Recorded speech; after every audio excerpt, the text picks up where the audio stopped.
everyone. Welcome to my channel, Reading with Miss Busy Bee Lizzie. Thank you all for joining. I hope you all have your cup of coffee, your hot tea ready, because we're about to start talking about books. Now, since this is my first video, I only thought it would be fitting to talk about what inspired you to get into reading. What book or series was it that had you turning the pages, saying one more chapter? What book had you in the bookstore looking and browsing for the next world for you to get lost into? What inspired you? Or it might not even be a book, or a series. It might just be a memory.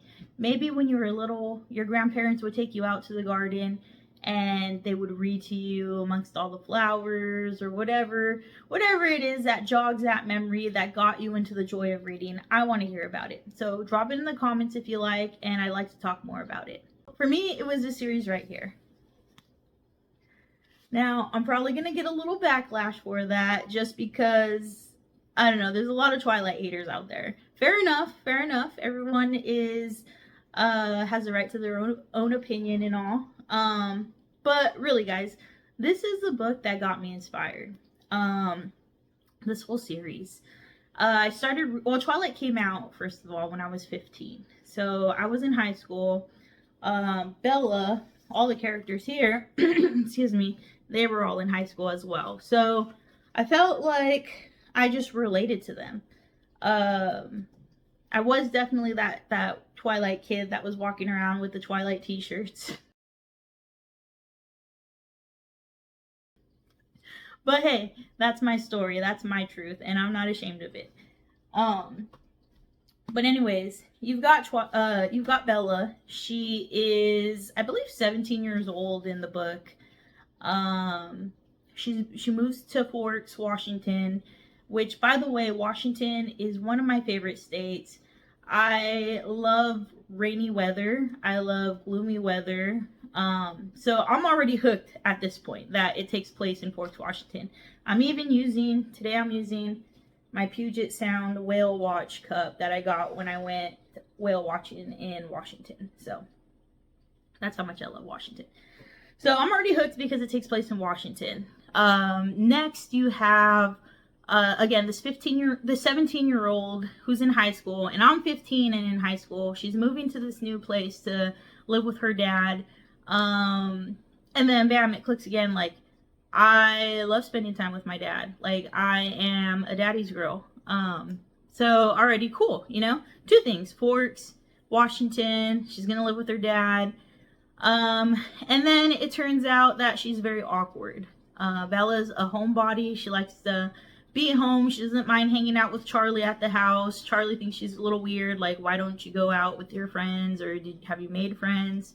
But she's good with being home. She likes to read, and as I'm reading this Twilight book, I'm beginning to learn that I like to read as well. And she's clumsy. I mean, I was a pretty clumsy kid. I'm still a clumsy adult.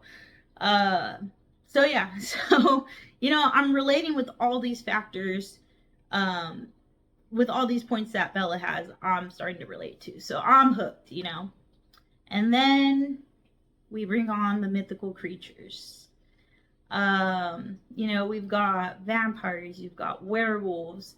You just got this storyline that's just pulling me in, and I just can't stop reading this book. I'm sitting in class just waiting and waiting for the bell to ring, so that way I can, you know, go back to this world that Stephanie Meyer created, because I'm so hooked. So yeah, Twilight had a really big impact on me. Now, would it be the same reading Twilight now as a 35-year-old adult compared to being a 15-year-old teenager? And my answer is yes. I actually just reread Twilight. I just finished it a couple days ago, and it still had the same impact on me. Instead of me being at school waiting for the bell to ring, I'm at work waiting to clock out so I could get back home and start reading this book again. So it definitely has an impact on me. I can still say it is still one of my favorite books. The movies, however, not the same impact. I know movies are a whole different topic, But for me, when I watch the movies now, I don't get the same thrill as I did when they came out in theater, which, by the way, I caught the midnight premiere for all five, actually, because Breaking, what's it called? Breaking Dawn was split into two movies, so I was there at midnight for all five of these movie premieres, and it was exciting. It was exciting times, but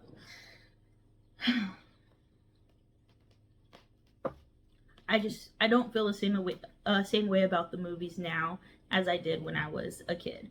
But the books, they still have the same impact on me.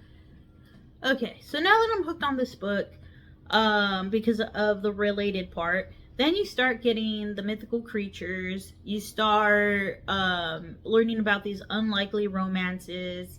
All these cool things are happening to Bella. Like her world is just getting turned upside down, and she's handling it. Like she's not even scared. But yeah, this book, to me, it just hits so many topics. You've got romance, you got friendship, you have obsession. I honestly think there's a lot of obsession in here. You've got suspense. Some may even say horror. Me personally, I don't think Twilight lands in the horror category, and I'm not one to take horror lightly because I'm actually a little bit of a scaredy cat. But I think that, and again, my opinion only, I don't know, I don't speak for horror readers, obviously, I don't read that many horror books, but I feel like a lot of people might think that Twilight actually took the horror out of vampires a bit, because you have these vampires that are extremely good looking, they're very respectful, and they're vegetarians. So these vampires, they're not even out looking to kill humans.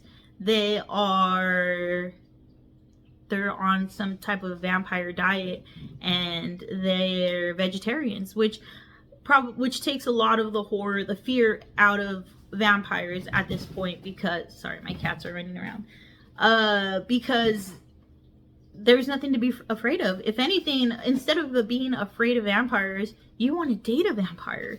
You're like, man, this guy, he's so good looking, he's so polite, he smells amazing. Like in Twilight, they bring all these beautiful, wonderful things, bring out these beautiful, wonderful things about vampires. They don't live in dark cellars and sleep in coffins, and instead they have this huge house in the forest, and it's made out of glass, and it's just, Twilight just really turns vampires around. Instead of being scary, they are more something that you want to be around. They are creatures you want to know, you want to be real. So if anything, I think Twilight kind of brings the horror out of vampires. And again, just my opinion, and I'm not a hater of it. I love it, because this is part of the Twilight world. This is what Stephenie Meyer is building. She's building this world where these vampires are like this, and they make you want to fall in love with them and stuff like that. So I'm not hating it at all. I'm just saying I personally don't think it falls under horror at all. I'd say there's a bit of suspense. There's some parts in the book, like, Bella's walking alone in, Port Angeles, and, and these weird guys are following her, like, uh-oh, like, what's going to happen? Like, that's suspenseful. When you get to the vampires that are not vegetarians, that gets suspenseful. So there are some suspenseful parts in it. So I'd give it suspense, definitely. But yeah, I feel like just Twilight hits so many topics, and and then you have the world of La Push. You know, now you have Jacob's world. They don't touch too much on LaPush in Twilight. We'll learn more about that in New Moon.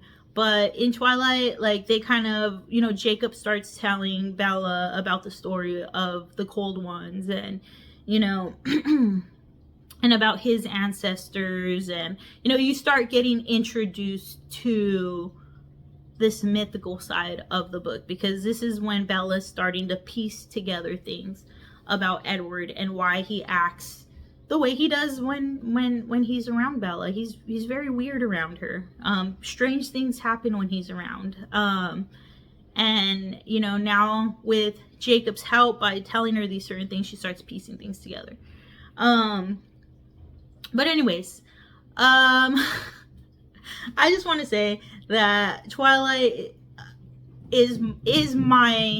holds a very near and dear spot to my heart, because this is the book and the series that got me seriously into reading.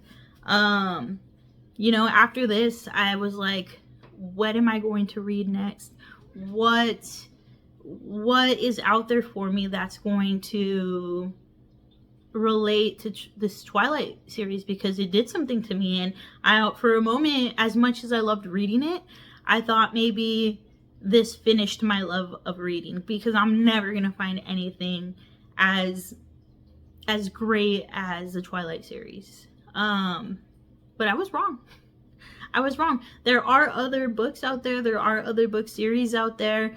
You know, maybe there are some that are better than Twilight, but, you know, again, it's not about the actual book and the story for me, or it's more about what this book introduced to me. So, and that's exactly what I want to hear from you guys. Like, what got you guys into reading? What inspired you guys? I want to hear all about it. What book was it? What book series? Share it with me. I'd love to talk about it a little bit more. I want to hear new suggestions, because I am always looking for something good to read. I wouldn't say that I'm a person who's read a lot of books, because I'm a person that rereads a lot. If I love something, I will reread it. And I'm the same way with movies or TV shows. Like, when I really love something, I will watch that as many times as I feel I need to. And I'm the same way with books. So I've probably say, like, I can honestly say maybe I've only read about 20 to 25 books. Maybe more. I could be exaggerating that number a little bit, but the books that I have read, I've reread them quite a lot. Like, just take a look at this Twilight book. I don't know if you can see it, but it's like, it's scratched up. It's like, this book here has been used. You know, it's got a little tear. My books have been used. I definitely make sure that, you know, they're put to good use, and I'm reading them quite often. But anyways, my whole point was, I haven't read a lot of books or series, but I'm slowly getting there. I'm not a fast reader. I'm not a person that can, you know, I've tried setting my goals on you know, on apps, and saying, like, this is going to be my goal for this year. I'm going to read 15 books, or I'm going to read 20 books. And at the end of the year, I have 3 done or 4 done. Life just, you know, there's life. I do a lot of things outside of, you know, home. I do a lot of activities. I hang out with my family a lot. I hang out with my friends a lot. And again, like I said, I reread a lot of books. So yeah, if you guys have any suggestions, please send them my way. After this Twilight series, I read a book series, the Hush Hush series, and to me, I'll talk more about that one maybe in a later video, because this one's already getting kind of long.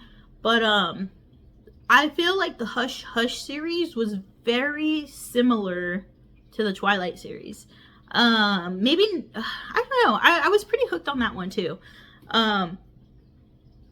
I just haven't read it as much as I read the Twilight series. I think I reread Hush Hush twice. But no, that book series helped me move on and helped me know there are other books out there. I'm a big fiction book reader, by the way. So if you guys have any fiction books to recommend to me, like, I love American Dirt. I love this one right here. Or where is it? A Man Called Ove. I loved that book. I love the On the Come Up series. I like fiction a lot. I know Twilight is a fantasy series, and as far as fantasy, I want to dabble more into it. I know if, like Twilight, Harry Potter, those are all like beginner fantasy books to like start out with, and so I might start reading Harry Potter, or I might get into I heard another really good beginner book is Name of the Wind for fantasy, that series. So I might get into that. We'll see. But right now, I'm going to go ahead and end this video here. Thank you all so much for watching. Please drop any comments, again, on what got you into reading, or any book recommendations. I love to hear from you. And yeah, guys, thank you again. I appreciate your time, and I'll see you in the next video.